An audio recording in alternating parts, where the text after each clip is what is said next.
en otras palabras, el asombro, ¿no? Por supuesto, eso. Y siempre que te metes en saber qué eres, por ejemplo, qué es tu cerebro, qué es tu conciencia, y te metes en el vacío porque no lo puedes averiguar. Lo vislumbra nada más, ¡pum! Un instante. Y lo que hacía Octavio Paz a través de la poesía era tratar de sumergirse a veces en ese abismo. Claro. A la que yo lo llevaba la ciencia también. Y la emoción poética, cuando te sorprende, te agarra, es parecida a cuando contemplas el universo. Y leía de ciencia y no, Octavio Paz tenía su maravilla de él también como ser humano, era su curiosidad por los demás y con qué ojo crítico te veía y con qué oído crítico también te escuchaba y cómo iba hacia la gente que le interesaba. Y sabes que Octavio Paz, bueno, tal vez en sus últimos años, dedicó mucho más tiempo a leer sobre ciencia que sobre ningún otro tema, ¿no?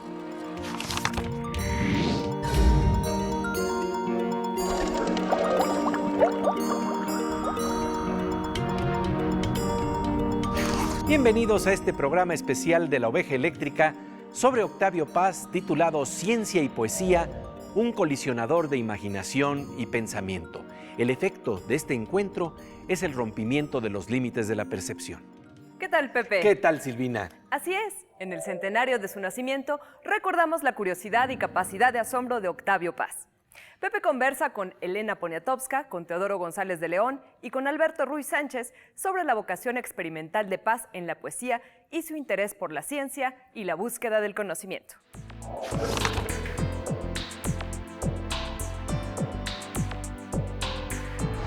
Quisiera empezar por plantearte algo que aparece en Corriente Alterna, que nos habla del carácter de juego experimental que puede tener la poesía y cómo Octavio Paz planteaba ciertas similitudes que hay entre el quehacer poético y el quehacer científico. Te lo voy a leer y luego comentamos al respecto porque me parece muy interesante. Dice, hay más de una semejanza entre la poesía moderna y la ciencia. Ambas son experimentos en el sentido de pruebas de laboratorio. Se trata de provocar un fenómeno por la separación o combinación de ciertos elementos sometidos a la presión de una energía exterior o dejados a la acción de su propia naturaleza. La operación además se realiza en un espacio cerrado dentro del mayor aislamiento.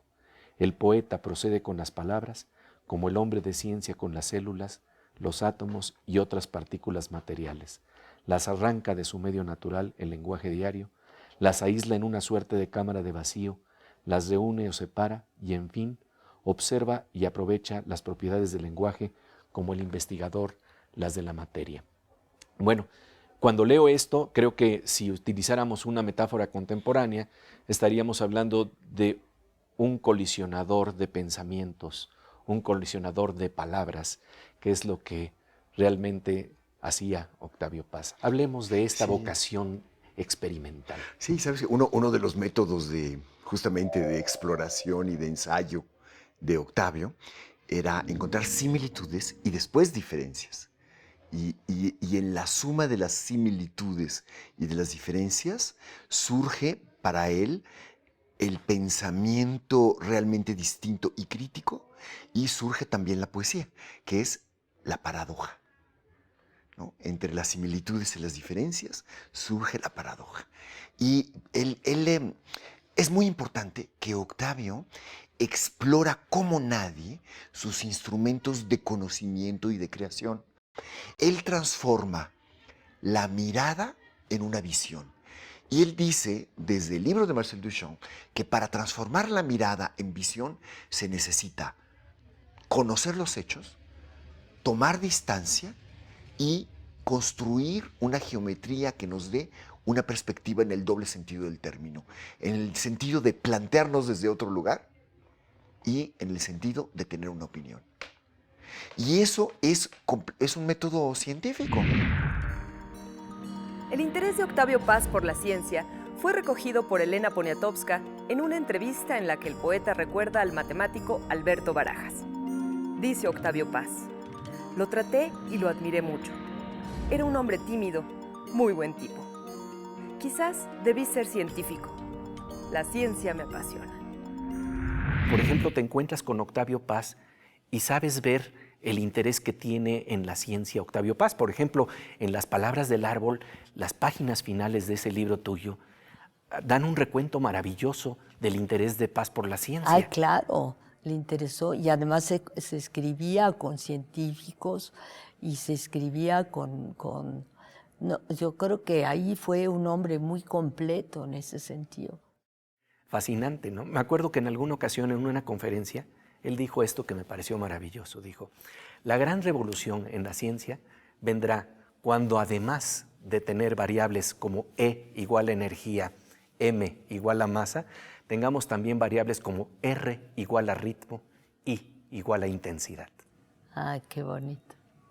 Pero tú lo encontraste precisamente hablándote de ciencia, ¿no? Y hablándote de los últimos hallazgos. De veras, sí se puede comprobar y está absolutamente cierto lo que tú dices, que el interés de Paz por la ciencia, más que el de otros escritores mexicanos de su época, de su tiempo, era el de Octavio Paz. Él sí se notaba que quería saber qué sucedía. ¿Qué sucedía, no? Y leía de ciencia y, no, Octavio Paz tenía su maravilla de él también como ser humano, era su curiosidad por los demás y con qué ojo crítico te veía y con qué oído crítico también te escuchaba y cómo iba hacia la gente que le interesaba. Él buscaba a la gente, le hablaba por teléfono y nosotros comimos con Octavio Paz y Marilló, fuimos a su casa en algunas ocasiones y también él vino alguna vez a la casa. Siempre decía, vengo a probar tu mole polaco, que yo el mole polaco. Pues Teodoro, de verdad muchísimas gracias por esta posibilidad de recordar a Octavio Paz desde el mirador de la amistad que representaba hablarse por teléfono en conversaciones que duraban horas. ¿Qué transpiraban en esas conversaciones? Sí, era fantástico eso porque, bueno, tú sabes, además cómo las terminaba, ¿no? En plena charla, de repente, bueno, te dejo, ¿eh? Sí, las terminaba. Eso era, bueno, nos moríamos de risa porque a todo el mundo le hacía lo mismo. Una media hora, 3/4 de hora de charla, 1 hora. Y de repente, bueno, te dejo. Sin decir pues, aviso, nada. Abruptamente terminaba la charla. Y pasaba de tema a otro, ¿no? De un tema a otro. El debate para él era su forma de aprender y de conocer, de establecerte algo. Tú le decías algo sobre algún tema y te decía, pues fíjate que no estoy de acuerdo por esto. Y empezaba. Y siempre acababa dando la razón, porque el argumento era bueno el mío, ¿no? Ajá. Pero él siempre establecía polémica para desenmarañar todo el argumento. Es el que sabe hacer polémica, el que aprende con la polémica, es el Octavio. Entenderlo desde todos los ángulos, desde todos los puntos de vista, hasta hacer un argumento propio. Y seguramente lo era de él. Ajá. Pero ensayaba. Claro, ensayaba, desafiaba. El desafío era fundamental para sus charlas. Y de cualquier tema. El contacto con otras neuronas, con otros pensamientos, saca chispas, diálogo, ensayos. Paz mantuvo un diálogo permanente con científicos y pensadores de primer nivel como Guillermo Haro y Marcos Moschinsky. Por eso, Octavio Paz era un colisionador de ideas y de imaginación. Volvemos enseguida a este programa especial de la Oveja Eléctrica sobre Octavio Paz, ciencia y poesía a 100 años de su nacimiento.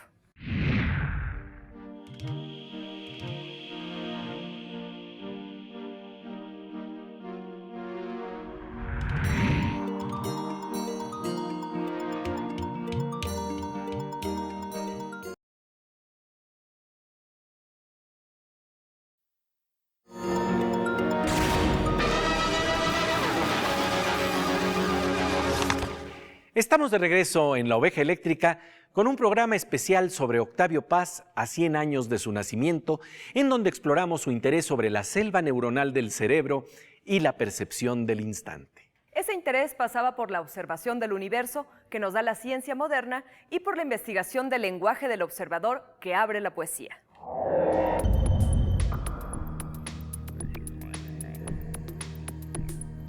Volviendo precisamente a Corriente Alterna, aquí justamente plantea eso. Dice, en el caso de la poesía, el sujeto de la experiencia es el poeta mismo. Él es el observador y el fenómeno observado.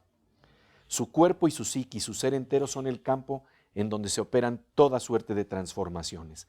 La poesía moderna es un conocimiento experimental del sujeto mismo que conoce, ver con los oídos, sentir con el pensamiento, combinar y usar hasta el límite de nuestros poderes para conocer un poco más de nosotros mismos y descubrir realidades incógnitas, que quiere decir, de alguna manera, de alguna suerte, lo que tú estás planteando, el encontrar esas visiones, revelaciones. Sí, y es muy interesante porque, bueno, es una de las sustancias de la poesía, la sinestesia, la sustitución, diría alguien frío, de un sentido por otro, pero que para el poeta es normal.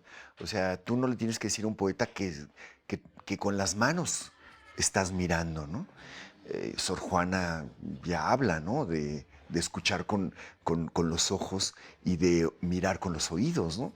Es parte de la esencia y de la naturaleza de la poesía, pero Octavio no solamente lo practica y está en su obra, sino que además lo reflexiona y lo piensa, porque como ensayista trata de comprender todos los instrumentos que están a su alcance, ¿no? Y me acuerdo cuando estamos Edelman. Sí, Gerald Edelman, el premio Nobel de Fisiología. El primero que se metió duramente a trabajar en el cerebro, a analizar esta máquina que tenemos, que como dice Edelman, la máquina está, señalamos siempre la cabeza, pero el cerebro está en todo el cuerpo. Todo el cuerpo, sí. Todo el cuerpo, y claro, el cerebro somos todo. Y para un poeta como Octavio Paz, tratar de descubrir quién orquesta esta maravilla que se llama cerebro y que no termina aquí, no termina en el cuerpo, no termina incluso en lo que le llaman el exocerebro, que es la cultura. Claro, porque son instrumentos que te ayudan a la percepción, pero todo pertenece a ese ser que solo se explica con nuestro cerebro, ¿no? Así es. Y en La llama doble justamente charla o escribe sobre ese jazz de las neuronas, esa selva darwiniana que existe también en nuestro cerebro y que va evolucionando, ¿no? Claro, nuestro cerebro es un universo de neuronas, por supuesto, y de sinapsis, ¿no? De conexiones. Ese es el chiste del cerebro. Cómo conecta a velocidades de segundo, pero dividido en millonésimas, conecta todo. Te conecta el dedo del pie, atrae cierta parte de tu memoria, te acuerdas de tal cosa, te repercute en otra. El ser humano es cerebro. Sí. Está manejado por esa cosa. Y Edelman justamente se preguntaba cómo es posible que la materia piense, que seamos materia pensante. Y esa era una de las grandes reflexiones. Y sobre esos temas charlaban ustedes telefónicamente. ¡Qué maravilla!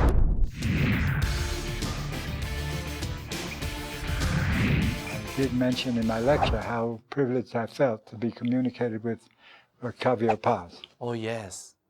Yes, because a great poet. He wrote a book in which he cites some of your work. Yes, and he did beautifully. He understood in a deep, deep way.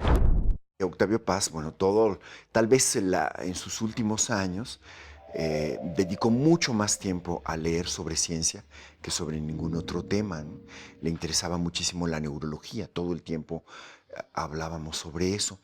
Pero hay algo que es muy significativo y que sucedió cuando él ganó el premio Nobel. En la cena del premio Nobel, no en el discurso que se hace en la academia, sino en la cena del premio Nobel, donde todos los premios Nobel de diferentes materias y diferentes especialidades dicen un discurso muy breve juntos.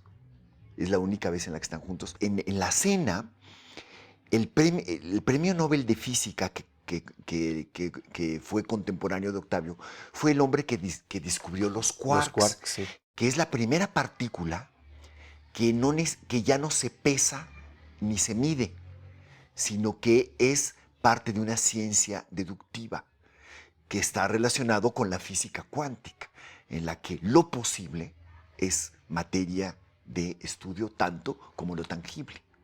Eso es fundamental. Y entonces, este científico, en su mini discurso de la cena del Nobel, ¿qué hace? Nos cuenta un cuento. Y el personaje es el quark. Un personaje que se le escapa, que él trata de tocarlo, pero que se va, y que solo lo puede seguir con una ciencia deductiva. Con las matemáticas. Que es una ciencia hija del barroco, hija de científicos jesuitas que para la ciencia positivista del siglo XIX son delirantes. Kircher, Athanasius Kircher, ¿no? Y que él descubre abriéndose a las posibilidades de una ciencia que introduce un elemento literario y un elemento poético, de revelación poética del instante, ¿no? Es como cuando tú tienes una revelación del espacio. Te pones a ver y piensas, por ejemplo, ves el universo y ¿qué estás viendo en el universo? Estás viendo una cuarta dimensión. Porque los lucecitas que ves no son. Unas eran hace 2 millones, lo estás viendo ahorita. Pero está en el tiempo, cuando eso lo agarras la primera vez y dices, estoy viendo una cuarta, si todo aquí no es cierto. Esto está pasando en el tiempo, en muy distintos tiempos. Eso lo compartí con Octavio. Sí, porque para él precisamente el misterio de la poesía era el misterio del instante. Claro. El misterio del tiempo. Bueno, ese poema ese que alguien me escribe, ¿no? Sí. Sí. Soy hombre. Se llama Hermandad, el poema. Duro poco y es inmensa la noche, pero miro hacia arriba, las estrellas escriben. Sin entender comprendo, también soy escritura. En este mismo instante alguien nos deletrea, ¿no? Maravilloso poema, ¿no? Y bueno... Pero fíjate que viene de una reflexión de ese tipo. Y entonces este hombre que está lleno de literatura y que está lleno de ciencia barroca es el que se abre a un descubrimiento fantástico de la física que le da el premio Nobel. En la misma cena, Octavio lee un poema donde habla de astronomía. Aquel poema ¿Hermandad? en el que dice que alguien nos deletrea, ¿no? Sí. Que además él lo presenta o lo deduce de una traducción de Ptolomeo, ¿no? Y es bellísimo porque hay una impregnación de la ciencia hacia la poesía y la esencia del hombre, y al mismo tiempo, por el lado del científico, una impregnación de la literatura hacia un descubrimiento científico profundo, ¿no? ¿Cómo es posible que la escritura de unas cuantas fórmulas simples y elegantes, que son como breves poemas gobernados por reglas estrictas como las de un soneto, puedan predecir regularidades universales de la naturaleza? Sílabas las estrellas compongan, decía Sor Juana Inés de la Cruz. Octavio Paz se asombraba ante la conexión de la astronomía y las letras y también se asombraba ante el lenguaje de las matemáticas que describen a los invisibles quarks dentro de los átomos. Volvemos enseguida a este programa especial de la Oveja Eléctrica sobre Octavio Paz, ciencia y poesía, para recordar los 100 años del nacimiento de uno de nuestros más grandes poetas y pensadores.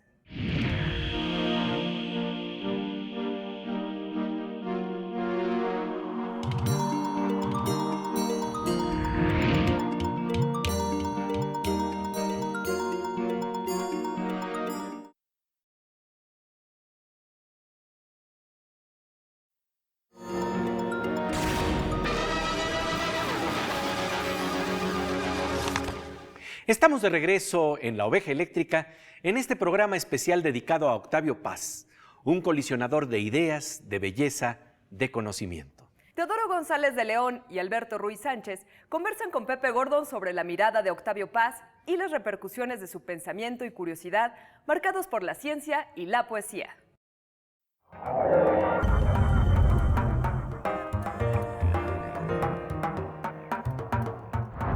Teodoro, si pudiéramos resumir esto que estamos platicando en torno de Octavio Paz, estamos hablando de una curiosidad asombrosa. Háblanos de esta curiosidad, ¿por qué? Bárbara. Sí, se metía en todo por eso, por curiosidad. La curiosidad, casi como un niño, ¿no? Pero no, muy educado, no, no era, pero sí, esa curiosidad que tiene el niño cuando pregunta, era ávido. Y no se dejaba. Porque, no, pues esto es esto. La primera explicación. Decía, no, estás equivocado. y ya viene. Entonces, y empezaba con el juego de la plática a sacar qué tenía atrás. Sí, eso. Y lo hacía con todos, con Alejandro Rossi, con todo. Pero al final del día está el asombro, ¿no? Que recorre tanto la mirada del científico como la mirada de Paz. Y en este sentido te quisiera preguntar sobre esa mirada de asombro en Octavio Paz. Tú estuviste cerca de él. Háblanos de esa mirada que estaba marcada por la curiosidad. Sí, bueno, Octavio, por supuesto, habla con frecuencia de esa ración de eternidad que nos da el poema, ¿no? Evoca la época en que el niño se trepaba a la higuera y miraba al cielo y tenía esa ración de eternidad que solo nos da la poesía, dice Octavio, ¿no?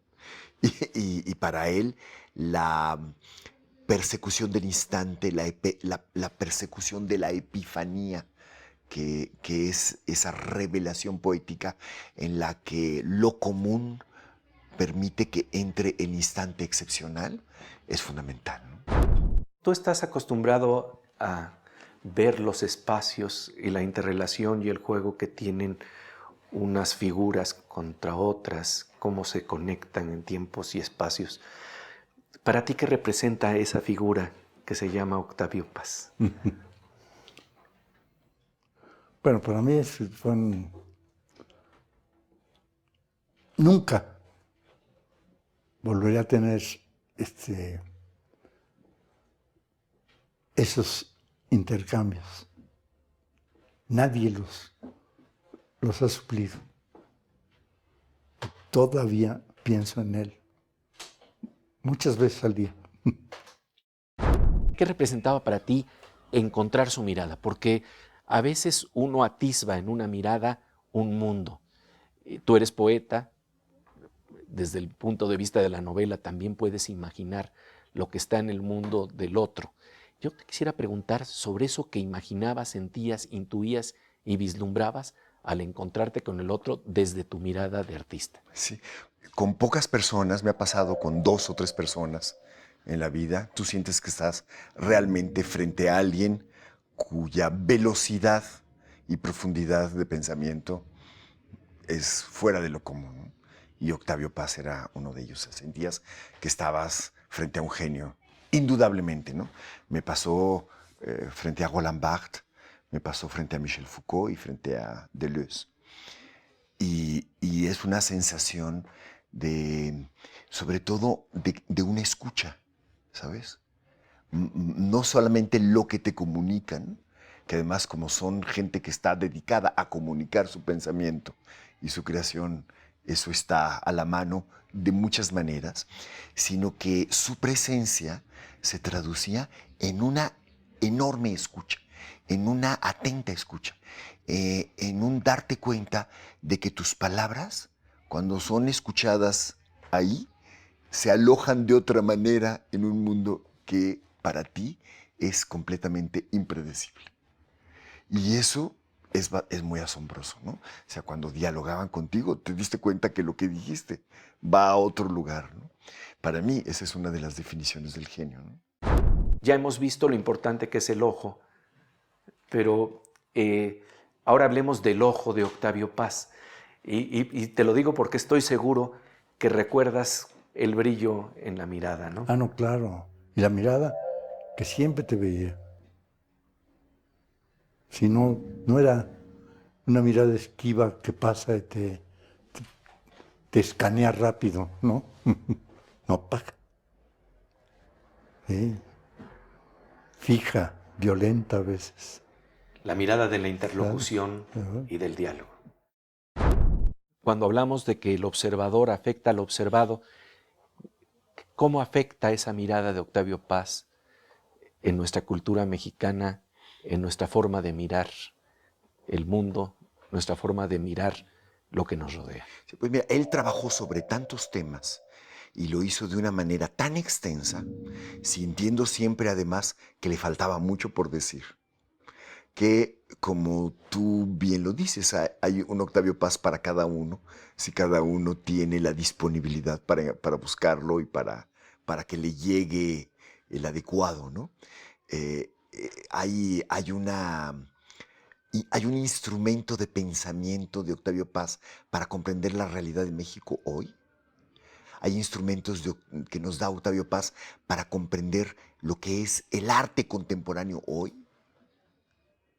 O sea, fenómenos que sucedieron mucho tiempo después de su muerte están en sus palabras en gran parte explicados.